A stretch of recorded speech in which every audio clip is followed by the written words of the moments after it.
The big question leading up to Election Day right now is, who will control the Senate when the dust settles? And with so many close races around the country, it could still go either way. But a pivotal moment may have occurred last night at a debate in Pennsylvania.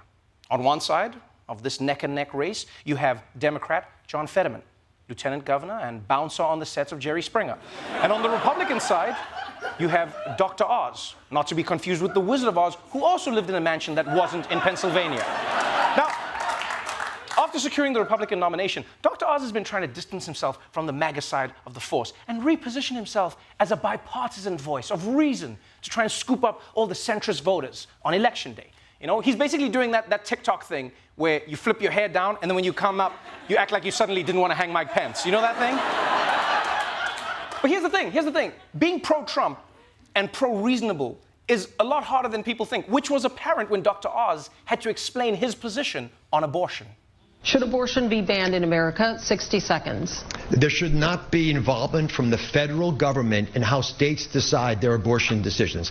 As a physician, I've been in the room when there's some difficult conversations happening. I don't want the federal government involved with that at all. I want women, doctors, local political leaders, letting the democracy that's always allowed our nation to thrive to put the best ideas forward so states can decide for themselves. Oh, yeah, that's right. Dr. Oz said abortion rights should be decided by women and their doctors and local political leaders. Which was pretty slick, right?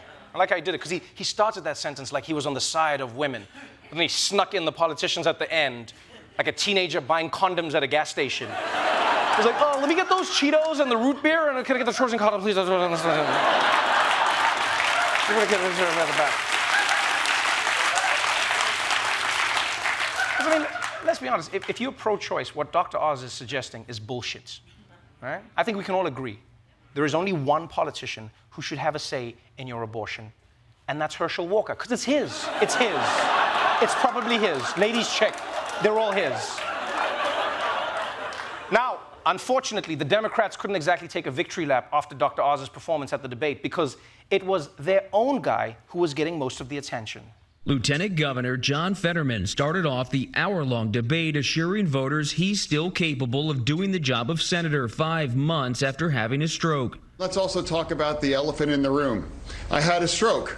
He's never let me forget that. I might miss some words during this debate, mush 2 words together, but it knocked me down, but I'm going to keep coming back up. Fetterman's use of a closed captioning device during the debate, where he read questions in real time on a screen above the moderators, sparked debate on social media, with some observers seeing a strong performance amid recovery, while others cast him as unsteady. Fetterman especially lost his footing on the subject of fracking when questioned about a 2018 interview where he said he would never support the industry versus his current position supporting fracking. I do support fracking.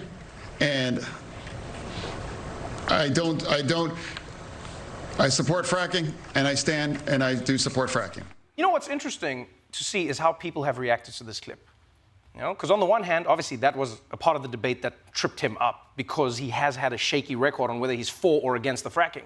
But also, beyond that, people were wondering about the stroke.